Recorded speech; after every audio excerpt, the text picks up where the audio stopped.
Happy Ugadi to all. ಎಲ್ರಿಗೂ ಯುಗಾದಿ ಹಬ್ಬದ ಶುಭಾಶಯಗಳು.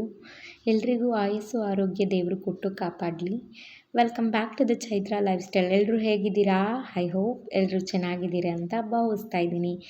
ನಾನು ನನ್ನ ಮಾರ್ನಿಂಗ್ನ ಬಿಸಿ ನೀರಿಂದ ಸ್ಟಾರ್ಟ್ ಮಾಡಿ ನನ್ನ ಮಾರ್ನಿಂಗ್ ಎಕ್ಸಸೈಸ್ನ ಮಾಡಿಕೊಂಡು ನೆಕ್ಸ್ಟು ಇಲ್ಲಿ ಬ್ರೇಕ್ಫಾಸ್ಟಿಗೆ ನಾನಿಲ್ಲಿ ಹೆಸ್ರು ಕಾಳು ಮೊಳಕೆ ಕಟ್ಕೊಂಡು ಒಂದು ಬ್ರೇಕ್ಫಾಸ್ಟ್ ರೆಸಿಪಿ ಮಾಡ್ಕೋತಾ ಇದ್ದೀನಿ.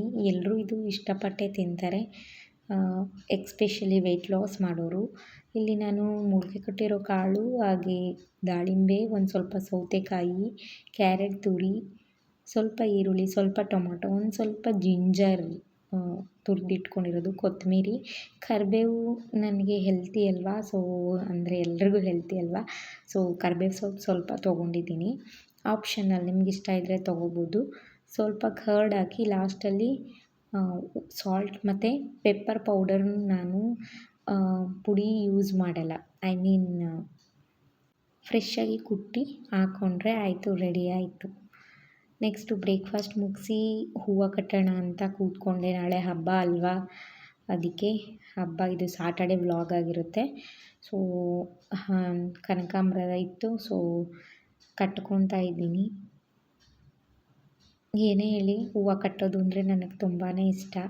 ಹಾಗೆ ಹೆಂಗೆ ಸ್ಟೋರ್ ಮಾಡೋದು, ಫ್ರಿಜ್ಜಿಲ್ಲ ಅಂದವರು 2 ಡೇಸ್ ನಾನು ಹೇಳ್ಕೊಡೋ ಮೆಥಡಲ್ಲಿ 2 ಡೇಸ್ ಆರಾಮಾಗಿ ಇಟ್ಕೋಬೋದು ಹೂವನ್ನ.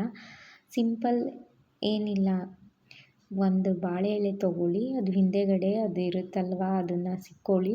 ಸಿಗ್ದಾದ್ಮೇಲೆ ಒಂದು ಏರ್ ಕಂಟೈನರ್ ಬಾಕ್ಸ್ ತೊಗೊಂಡಾದ್ಮೇಲೆ ನಾವೇನು ಕಟ್ಕೊಂಡಿರ್ತೀವಲ್ವ ಹೂವು, ಅದನ್ನು ಇಟ್ಕೋಬೇಕಾಗುತ್ತೆ. ಯಾವ ರೀತಿ ಇಟ್ಕೋಬೇಕು ಅಂತ ನಾನು ತೋರಿಸ್ತೀನಿ. ಫಸ್ಟು ಬಾಳೆ ಎಳೆಲ್ಲ ತೊಳ್ಕೊಂಡಿದ್ದೀನಿ. ತೊಳ್ಕೊಂಡಾದ್ಮೇಲೆ ನೀಟಾಗಿ ಒರೆಸ್ಕೊಳ್ಳಿ. ನೀರಿದ್ದರೆ ಹೂವು ಹಾಳಾಗೋ ಚಾನ್ಸಸ್ ಇರುತ್ತೆ, ಐ ಮೀನ್ ನೀರಿದ್ದರೆ ಅಳ್ತೋಗುತ್ತೆ. ನೀರೆಲ್ಲ ನೀಟಾಗಿ ಒರೆಸ್ಕೊಳ್ಳಿ. ಏರ್ ಟೈಟ್ ಕಂಟೈನರ್ ತೊಗೊಂಡು, ನೋಡಿ ನಾನು ತೋರಿಸ್ತಾ ಇದ್ದೀನಲ್ಲ, ಈ ಮೆಥಡಲ್ಲಿ ಸ್ಟೋರ್ ಮಾಡಿಟ್ಕೊಂಡ್ರೆ 2 ಡೇಸ್ ಅಲ್ಲ 3 ಡೇಸ್ ಆದರೂ ಎಷ್ಟು ಚೆನ್ನಾಗಿರುತ್ತೆ ಗೊತ್ತಾ. ಹೂವು, ಮಲ್ಲಿಗೆ ಹೂವು ಅಂತೂ 1 ವಾರ ಬೇಕಾದರೆ ಸ್ಟೋರ್ ಮಾಡ್ಬೋದು. ಬಾಳೆ ಎಲೆಯಲ್ಲಿ ಈ ಥರ ಕವರ್ ಮಾಡಿ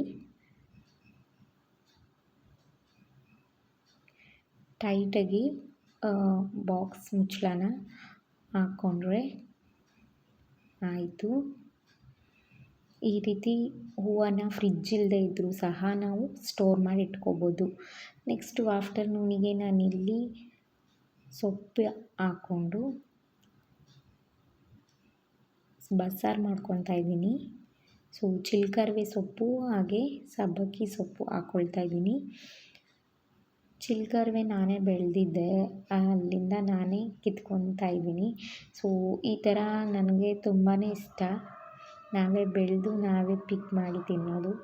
ಸೊ ತೊಳೆದಿರೋ ಸೊಪ್ಪು ಹಾಗೆ ತೊಳ್ಕೊಂಡಿರೋ ತೊಗರಿ ಬೇಳೆನ ಹಾಕ್ಕೊಂಡು, ಸ್ವಲ್ಪ ನೀರು ಹಾಕ್ಕೊಂಡು, ಉಪ್ಪು ಹಾಕ್ಕೊಂಡು ಬೇಯಕ್ಕಿಟ್ಕೊಂಡೆ. ನೆಕ್ಸ್ಟು ಇಲ್ಲಿ ಖಾರಕ್ಕೆ ನಾನು 1 ಈರುಳ್ಳಿಲಿ ಅರ್ಧ ಈರುಳ್ಳಿ ಕಟ್ ಮಾಡ್ಕೊಂಡಿದ್ದೀನಿ. ಹಾಗೆ 1 ಬೆಳ್ಳುಳ್ಳಿ, ಹಾಗೆ ಒಂದು 4 ಹಸಿಮೆಣ್ಸಿನ್ಕಾಯಿ, ಸ್ವಲ್ಪ ಜೀರಿಗೆ, ಎಣ್ಣೆ ಹಾಕ್ಕೊಂಡು ಬಾಡಿಸ್ಕೊತಾ ಇದ್ದೀನಿ. ಇಲ್ಲಿ ಸೊಪ್ಪು ಇಕ್ಕಿದ್ನಲ್ವ, ಬೆಂದಿತ್ತು. ಸೊ ಖಾರಕ್ಕೆ ಹಾಕ್ಕೋತಾ ಇದ್ದೀನಿ. ಖಾರಕ್ಕೆ ಬಾಡಿಸ್ಕೊಂಡಿರೋ ಈರುಳ್ಳಿ ಮತ್ತು ಹಸಿದು ಒಂದು ಸ್ವಲ್ಪ, ಹಾಗೆ ಒಂದು ಸ್ವಲ್ಪ ಸಾಂಬಾರು ಪುಡಿ, ಕೊತ್ತಂಬರಿ ಸೊಪ್ಪು, ತೆಂಗಿನ ತುರಿ, ಒಂದು ಸ್ವಲ್ಪ ಹುಣಸೆಹಣ್ಣು ಹಾಕ್ಕೊಂಡು, ನೆಕ್ಸ್ಟು ಬೇಯಿಸ್ಕೊಂಡಿದ್ನಲ್ಲ ಆ ಸೊಪ್ಪು ಸಹ ಹಾಕ್ಕೊಬೇಕು.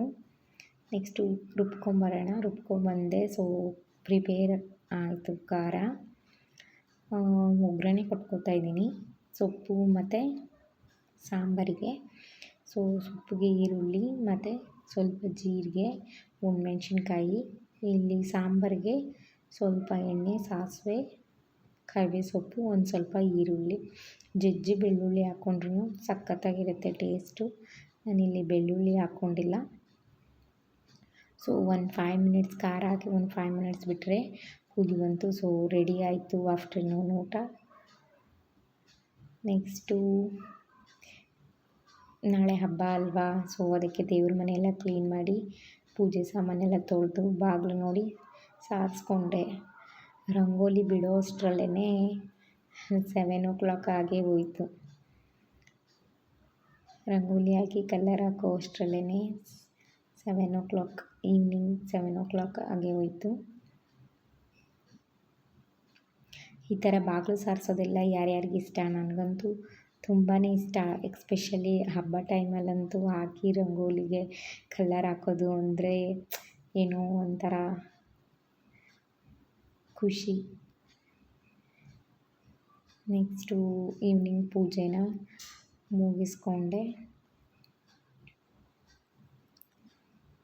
ನೈಟ್ ಊಟ ಅದೇ ಇತ್ತಲ್ವಾ, ಸೊ ಅದನ್ನೇ ತಿಂದ್ವಿ. ಸೊ ಪಾತ್ರೆ ಎಲ್ಲ ಇದ್ದು ತೊಳೆದು ಅಡುಗೆ ಮನೆ ಕ್ಲೀನ್ ಮಾಡಿಕೊಂಡೆ. ಇದಾಗಿತ್ತು ಇವತ್ತಿನ vlog. Thanks for the watching.